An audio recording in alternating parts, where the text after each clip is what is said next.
Today I want to talk about the Margiela Bianchetto Tabis. You guys have seen the title because it's one of the questions that I get asked the most, and somehow, maybe out of laziness, I haven't really done a proper whole episode about them. And I'm answering like slowly to each of you, but I thought after hearing this voice message that I'm gonna play to you guys soon that this is the time to do something that will always be there and I can link for the next time someone will ask. In the meantime, grab your drink of choice. I'm drinking green tea. By the way, yesterday when I was filming the previous episode, I was wondering, okay, once we should like have a wine date and we should all like get a wine and like do the episode with wine, and you will listen to it drinking wine and I will record it drinking wine. I think that would be super fun. I normally never record at night, so or during the weekends. So that's why I'm always drinking coffee, tea, or water. By the way, I also tried in my hometown, I tried this new brand of alcohol free wine. It's like bio wine, it's super similar to Pet Nut, and it's like very citrusy, I would say, but highly recommended. I kind of enjoyed it, especially during Christmas, where everyone wanted to cheer about something, especially in Italy. It was like a lot of aperitivo dates, so it was fun to taste this as well. It is so cold today in Paris. Let me know how it is where you guys are. Today is probably the coldest day since I arrived here 2, 3 weeks ago. And I'm wearing this huge, huge sweater. If you're on the video version of this podcast, you will see. Let me stand up so you see a little bit better. You also saw it on my feed.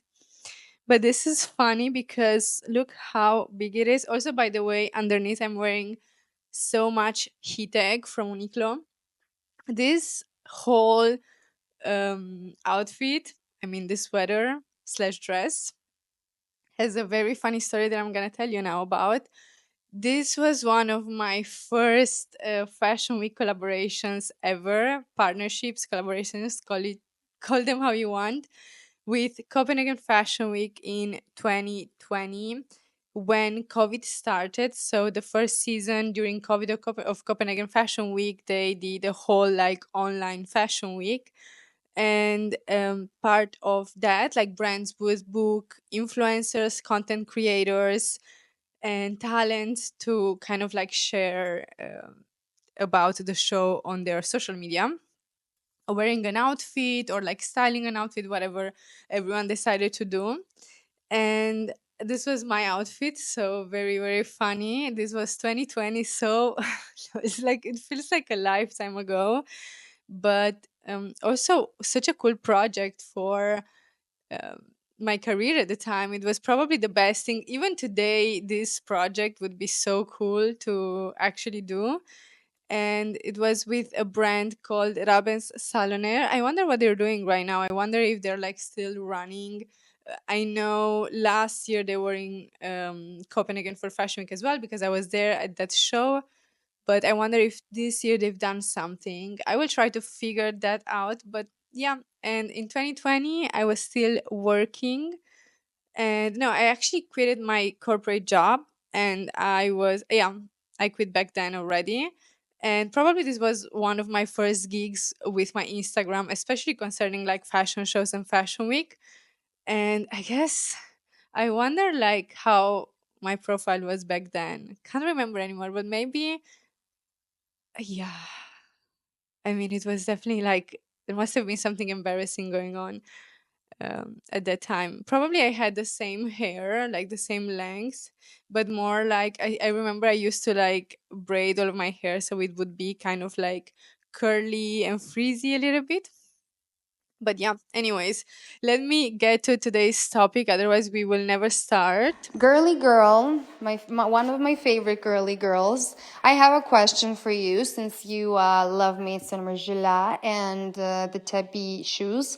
I bought myself the ones that you have, like the croco white, black and white ones, and I'm having really difficulty finding like how to pair them with what and like how to make an outfit. And when I go to Pinterest or something, there's There's actually like no pictures of them, literally. Like they're so. Okay, so basically, the whole problem of these boots is styling them, which I completely get if you don't have a style that includes wearing kind of like neutrals or like lots of black outfits.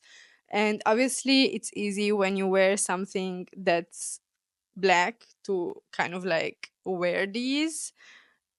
I think they look better on camera than they look in real life. So they're definitely extremely photogenic. So, okay, let me start from the beginning of like really the whole like technical specifics of the shoes. So, I got them last year, like no, 2023. It was a Christmas gift for myself to myself, from myself to myself. And I got them in the store. I tried them on because it was literally impossible to find them online anywhere. Secondhand websites, forget it. Bianchettos in any shape or form you want them, you can't find them secondhand, or at least I couldn't back then.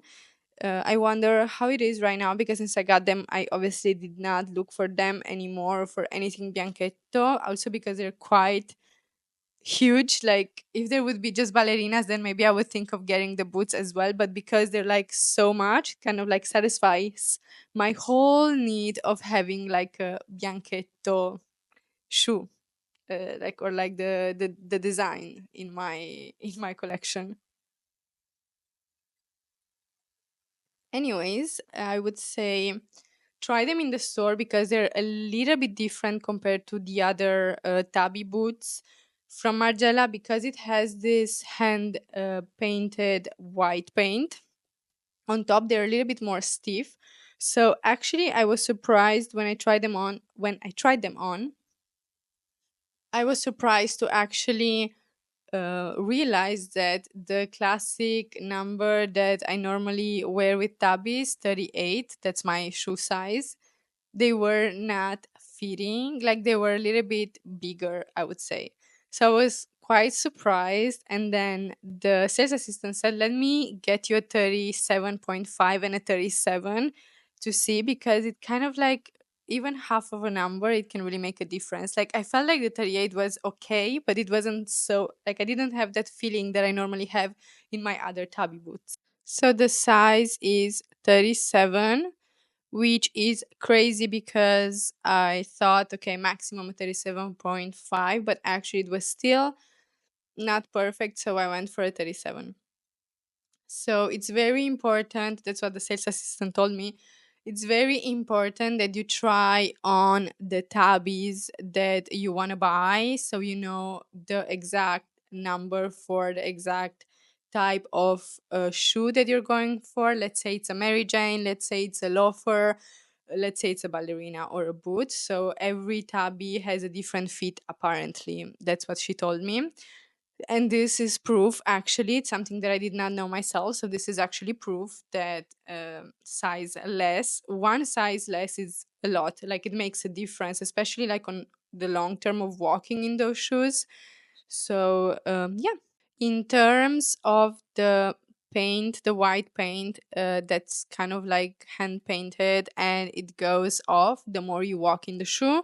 This is something that I keep saying in my videos because it's kind of cool and I really enjoy seeing how the shoe changes over time. And now it's seriously, it became so much more black compared to how to when I got it. I will put a photo on screen. If you guys are on the video podcast of it, you're gonna see what I mean. Like they were almost white, and I have used them quite a lot, but not as much as the rest of the tabbies. Because yes, also for me, even though I wear almost black, also for me they're quite hard to style. Or let's say I also need a special occasion for them, if that makes sense. Otherwise, I would just wear the black shoes. I often, especially at the beginning, I had the feeling that every time I would wear them, they would change color too fast. So I still wanted to preserve the paint. And then, yeah, I didn't use them as much. Now I'm a little bit more flexible because I see that I really like them also like that. And I expect that they will be almost black in a couple of years. Like, how fun is that? How fun is that you have a type of shoe that changes with the time, with the years, and yeah, it's super exciting actually. Like, I'm excited to see how these shoes will be in a couple of years, or like in 5 to 10 years. It would be probably in 10 years there wouldn't be anything left out of it because I will just wear them a lot. But yeah, so a couple of things. If it would be like a bianchetto ballerina, obviously, like, it's easier to style. It's such a small detail in like a full body outfit, just like a little bit of bianchetto on your toes almost, especially with something that's more like, I don't know, like long pants, a long skirt. This type of boot is quite a commitment because it's like high knee. So and also it's like not black. Black boots are obviously the easiest to style, especially if you are like bare legs and you don't have any like tights in any color. It's so much easier. But because of this bianchetto effect, it's kind of giving more of a wintry vibe to it. So wearing them bare legs, I don't know, it's just something that I wouldn't do ideally. And already that, like, it's one option that you can cancel from the styling. There are a couple of other rules like that would just not make the shoe shine as much as it should because they're so like there's so much and it's gonna be like in your face. If you um pair them with, let's say, a full like color, like a red outfit, I think it would look quite cheap and it wouldn't give the shoe the space it deserves, the whole like space and the whole like fit vibe. I hope this is making sense for you guys. I'm gonna put a couple of options of how I style them here. A lot of these options are black, so bear with me because that's what I wear the most. I will give you some ideas of how I would love to actually style them, and I did not get the chance to do it yet. For example, I think with like a full gray look, that would be obviously awesome. With denim, I think with denim it will kind of look cool. I like to see them also with all of the earthy tones of Rick, for example. I think that would be, like there's this gray that's almost warm. There's this um like a brown that's almost gray, and all of these earthy shades. I feel like they really would make sense with the bianchettos. Also, with some maybe metallic chrome tones would be an option. And in general, I would say more like with cooler tones rather than warmer tones. That's definitely like a rule I would apply when wearing the bianchettos. I actually wore them recently with the deconstructed coat that I just got, the Margiela prototype one that you guys have seen recently on my Instagram. And it made sense because the coat kind of has the same pattern of the shoe somehow, let's put it this way. And it made so much sense, but it was more of like having the same pattern on the coat, like on the outfit, as well as on the shoes. And I loved to match it with the ombre bag that I got also from Margiela. I mean, obviously, you wear all Margiela, then obviously the boots are making fucking sense because they're by Margiela. So definitely that is also an option. In general, like the best way possible for me is with black, and I even like to wear them with some like long skirt where you have you can just see them a little bit. It's not like right in your face, or with a coat. I remember I tried them on, but I did not get the coat with coat that's like shorter in the front and longer in the back, and they looked fucking amazing. I mean, these shoes are literally a piece of art, and they have to be kind of like the main character in the outfit that you're wearing, period. Like, that is the only way to wear these shoes. If there's like a rule, a styling rule, this should be the fucking rule. Like, these are made to be the main character. They're the diva of your outfit, period. So definitely with something black, with like a whole black outfit, they pop like crazy. and it just everything just makes sense. I'll say something controversial that also kind of goes a little bit against what I've said so far in like all of my years in fashion, online, offline. I hate to buy something when I don't know exactly how I'm gonna wear. To be honest, like it just doesn't make sense. And also, if I don't have a vision already when I'm trying on something, mm, this doesn't really make me want to buy that item. So, this, okay, forget this that I've said so far until now. Blank page. There are some pieces that it's worth buying without having a specific styling in mind if you really want them. And that's the case of the bianchetto boots because they are such a like piece of art. Okay, it's more of like wearing art rather than like wearing something comfortable, flexible, wearable in 400 ways. Okay, it's more about the shoe, or at least it was for me. I didn't get them because I could see myself wearing them every day. I could see myself styling them in 400 ways. I got them because I wanted them. Once I got them, it was quite easy for me to match them with what I own already because obviously everything was quite black or beige or gray. So it made sense. If this would have been a red shoe, I would have never been able to match it in my wardrobe. So having some basic rules in styling, it makes completely sense. Maybe it's a color, maybe it's a texture, and maybe it's both. I like to wear monochromatic outfits, like either it's a full gray or a full black. Often it's a full black outfit, but it has to have something to say in terms of textures. That's why I'm obsessed with my Prada coat, because although it's a black wool coat, it has the whole hair on the arms that matches my hair. So it's just like a crazy effect, even though it's quite of a muted cut and also a muted color, if black can be called a muted color in general. But it just made like it makes sense. So either it's something that matches my colors, or it has something to say in textures. Okay, or both. So in my case it's both. It has to have a crazy texture, or and like monochromatic. I hope you guys are following because I'm having trouble myself following what I'm saying. One thing that is very, very hard for me to wear is a white, and I tend not to wear it, and I tend to not have white accessories.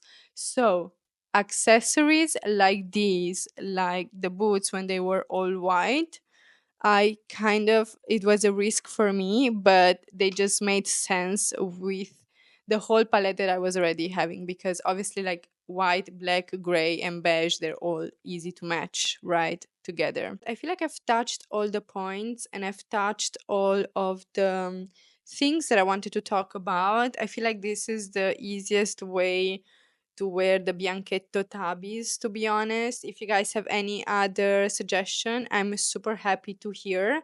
Please comment below and let me know what you think, and let me know if you have them. Let me know which tabis you have, by the way.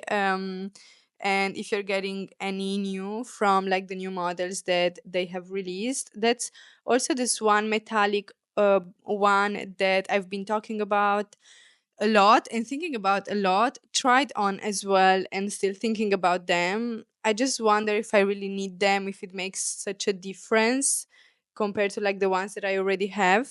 So I will have to, yeah, I'm not convinced yet, to be honest. What do you guys think? Should I get them or not? Massive ciao to everyone, and yeah, talk to you very, very soon.